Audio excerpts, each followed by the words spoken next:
আসসালামু আলাইকুম, সবাই কেমন আছেন? আশা করছি সবাই ভালো আছেন। আল্লাহর রহমতে আমরাও ভালো আছি। ঠান্ডায় গলার অবস্থা খারাপ।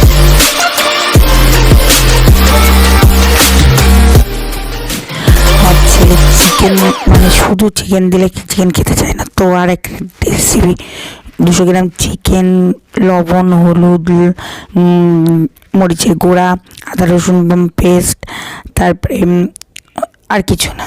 এই আমি মাংসগুলো কুচি কুচি করে কেটে নিয়েছি। এবার তাতে লবণ, হলুদ, আদা রসুন বাটা, তারপরে বাড়ি গরম মশলা গুঁড়ো করেছি, সেটা দিয়ে মাখিয়ে নিয়ে এক মুখ পেয়েছে, বাস আর কিচ্ছু না। আর বেসন লাগবে। আর ভাজার জন্য আপনারা সবাই সাদা তেল ইউজ করতে পারেন। ভালোভাবে মাখাতে হবে, মাখিয়ে তারপরে আমি বেসন দিয়ে দেবো পরিমাণ মতন, আন্দাজ দেখে। একসাথে কে কেমন ভাবে দেবেন একদম। এই দেখেন থিকনেসটা দেখেন, একটু অল্প শক্ত হয়েছে। আমি অল্প হাতের সামান্য পরিমাণ পানি নিয়ে মিক্স করে দিচ্ছি। একের বেশি ঘনও হবে না, আর বেশি পাতলাও হবে না। থিকনেসটা একদম এমনই থাকবে। এবার উনুনে কড়া চাপিয়ে দিচ্ছি। কড়াই আমি সাদা তেল আর সর্ষের তেল দুটো তেল মিক্স করে দিচ্ছেন। আপনারা চাইলে সাদা তেলে করতে পারেন, তো শুধু সর্ষের তেলে করিয়ে নিয়ে কেন। আর সর্ষের তেল আমি দিই কেন, আমার শ্বশুর মশাই খেতে পারে না শুধু সাদা তেলে ভাজি করলে। এবার একটা মাংসর কুটি নিয়ে আর একটু পেঁয়াজ বেসন সব হাতে মাখিয়ে নিয়ে দেখেন সব লাল লাল লাল লাল করে পকোড়ার মতন ভেজে নিতে হবে একদম। যাদের বাচ্চারা মাংস খেতে চায় না, এইভাবে দিলে টিপসটা এত সুন্দর কাজ লাগবে। আমি করতাম না, আমার ছেলে মাংস খেতে চায় না, তো আমার যাই এই টিপসটা দিয়েছে, যার জন্য ধন্যবাদ।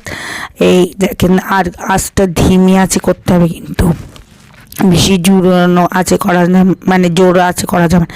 দেখেন লাল লাল হয়ে গেছে, একদম পারফেক্ট। আমি এইভাবে সবগুলো ভেজে নেব।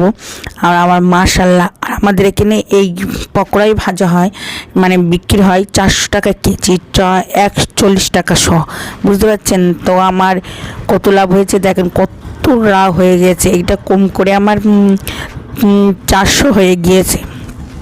তো আমার একদম কত পয়সা উসুল। মাত্র বাড়িতে কিছু উপকরণ থাকলে আর বুকের মাংস থাকলে, অল্প 200-150 মাংস থাকলে আমার শ্বশুরমশাইকে খাইয়ে টেস্ট করলাম। তো আমার প্রথম কিছু রান্নার রেসিপি করলে আমার শ্বশুরমশাই সবাইকে খাওয়ায়, আমার শ্বশুরমশাই খুব খুশি হয়।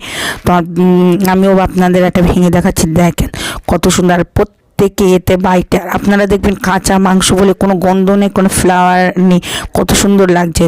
তো ভিডিওটা যেই পর্যন্ত, সবাই ভালো থাকবেন, সুস্থ থাকবেন, আজ বলে কেসে থাকবেন, আমাদের জন্য দোয়া করবেন। খোদা হাফেজ, বাই বাই, টাটা। আর আমার চ্যানেলটা সবাই সাবস্ক্রাইব করবেন।